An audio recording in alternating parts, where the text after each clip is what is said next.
ओम शांति।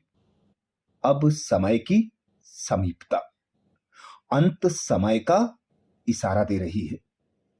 बाबा ने भी कहा था, जैसे जैसे समय समाप्ति का होगा वैसे वैसे विघ्न और परिस्थितियां बढ़नी है। ब्राह्मण जीवन का चैलेंज है, विघ्न जीत, माया जीत, प्रकृति जीत। तो ब्राह्मणों के लिए विशेष पेपर आना है, विघ्न आना है।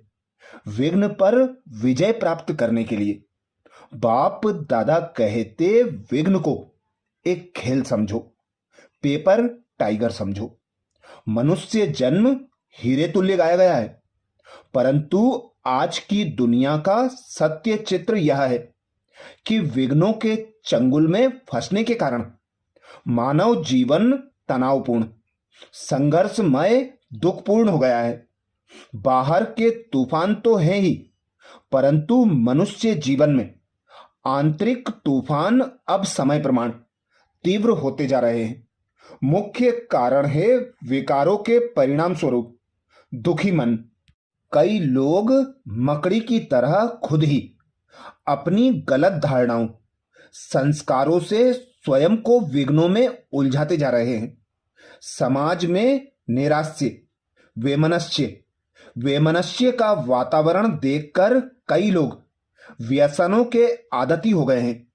मनोवैज्ञानिक, डॉक्टर्स, व्यवस्थापन कार्य के सलाहकार यही बताते हैं कि तनाव या दुख के अवसरों में रक्तचाप बढ़ता है, सांस तेजी से चलती है, हार्मोन्स में बदलाव होते हैं। कई बीमारियों का मूल कारण मन की खराब अवस्था है। कभी कभी व्यक्ति के मन में आत्महत्या के भी विचार आते हैं। इन सब समस्याओं के समाधान के लिए दवा के साथ साथ रिलैक्सेशन टेक्निक, मेडिटेशन और स्वयं के विचार, भावना, आचरण एवं व्यवहार पर नियंत्रण आदि उपायों के बारे में डॉक्टर्स भी समझाते हैं, जिसके लिए व्यक्ति को फीस भी देनी पड़ती है। हम प्यार के सागर शिव बाबा का कितना धन्यवाद करें कि बाबा ने हमें इन परिस्थितियों से बाहर आने का सहज और सुंदर उपाय बताकर मन को सदा खुश रखने की कला सिखाई है और जीवन में एक नई क्रांति लाई है। एक सच्चा राजयोगी अशरीरीपन के अभ्यास से, श्रेष्ठ संकल्प से, आत्मिक दृष्टि, वृत्ति, व्यवहार से तथा ड्रामा के ज्ञान से इन विपदाओं पर निश्चित रूप से विजय प्राप्त करता है। वह योगी विघ्नों को खेल समझकर उनसे खेलता है। विघ्न आए तो भी वह अपनी खुशी व शांति को गंवाता नहीं है। खुद की स्थिति ऊंची रखकर बातों को परिवर्तनशील समझते हुए छोटा बना देता है। विघ्नों को शिक्षक समझकर अपने में सुधार लाकर अपने विचार व दृष्टिकोण को महान बनाए रखता है। परिवार में रहते अन्य के विचारों को सम्मान देता है, सहयोग देता है, अभिमान छोड़कर सहन शक्ति से काम लेता है। बीमारी को भी दूर भगाने में राजयोगी ईश्वरीय पढ़ाई की धारणा से सफल हो जाता है। तन की, धन की, प्रकृति की या सरकार की ओर से कोई भी परीक्षा आए तो भी परमात्मा की मदद पर अटूट निश्चय की नींव को वह हिलने नहीं देता है। एकांत में बैठ अपनी जांच करता है, ज्ञान के महत्वपूर्ण बिंदुओं को अनुभव में उतारता जाता है। इस रीति ईश्वर को अपने व्यक्तित्व से प्रत्यक्ष करता है। ऐसी अपनी स्वस्थिति बना लेता है कि परिस्थिति पर विजय प्राप्त की जा सके। स्वस्थिति से परिस्थिति पर विजय प्राप्त करने के लिए बाप दादा ने अनेक सहज विधियां बताई हैं, जिसमें से पहली विधि, मनुष्य को पहले अपने जीवन का उत्तम लक्ष्य निर्धारण करना जरूरी है, तभी उसके प्रयत्न सही रीति से हो सकते हैं। ठोस सिद्धांत, प्रतिज्ञा और श्रीमत के नियमों में स्वयं को बांधना आवश्यक है। प्रतिज्ञा या बाबा से वायदे करके रोज अमृत वेले के बाद इस वायदे को रिवाइज करके पक्का करने की आवश्यकता है, क्योंकि इससे ही कल का संविधान बनने वाला है। स्वर्ग स्थापना के ईश्वरीय कार्य में हम तब ही मददगार बन सकते हैं। जैसे वंदनीय मूर्त बनने के लिए पत्थर को स्थिर भी रखना पड़ता है और छेनी के घाव भी सहन करना पड़ते हैं, ठीक वैसे ही कठिन परिस्थितियों के समय हमें भी यह नशा मदद करता है। मैं वंदनीय मूर्त बन रहा हूं।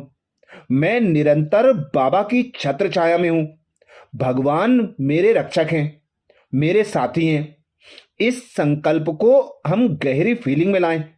सवेरे सवेरे परम पिता परमात्मा अपने बच्चों की समस्याओं का हल इशारों से देता है। रोज की ज्ञान मुरली भी हमें सावधानी दिलाती है, हमारा ज्ञान का तीसरा नेत्र खोल देती है। इस तरह पुरुषार्थ में कभी थकना नहीं चाहिए।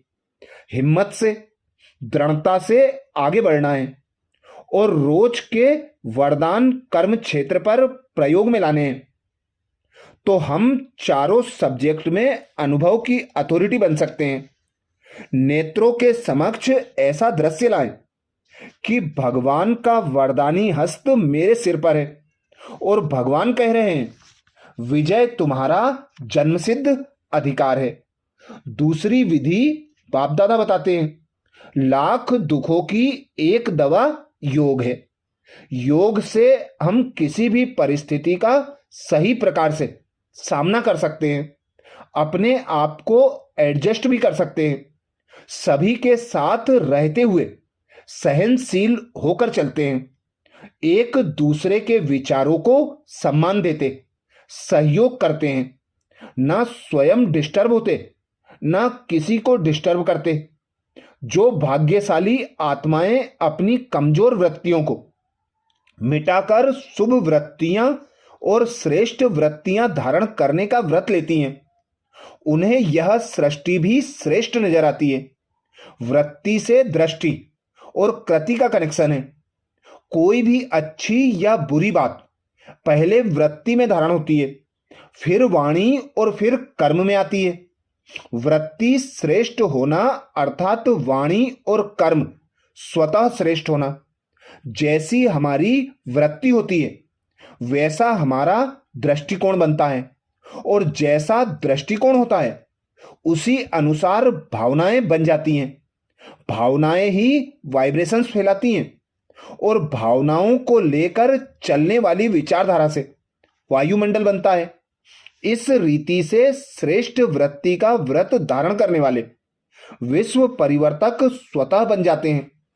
तपस्या, श्रेष्ठ कर्म, शुभ भावना, शुभ कामना, शुभ संकल्पों से वायुमंडल श्रेष्ठ, शक्तिशाली और पवित्र बनता है। तीसरी विधि 30 नवंबर 2007 की अव्यक्त वाणी में बाप दादा ने बताई थी।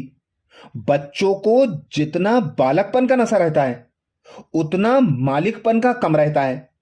इसलिए ड्रामा अनुसार बीच बीच में लगन बढ़ाने के लिए विघ्न पड़ते हैं। विघ्नों के आने का कारण विशेष मन है। मन ही हलचल में आता है।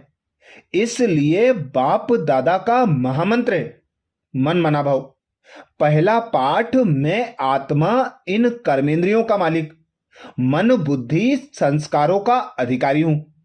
तो मास्टर सर्वशक्तिवान आत्मा के आगे समस्या व विघ्न की कोई शक्ति नहीं जो आ सके।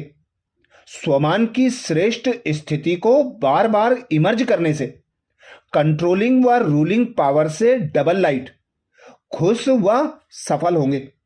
अच्छा, आने वाले विघ्न व परिस्थितियों पर विजय प्राप्त करने के लिए अव्यक्त बाप दादा ने जो विधियां बताई, अगले वीडियो में फिर मनन करेंगे। ओम शांति।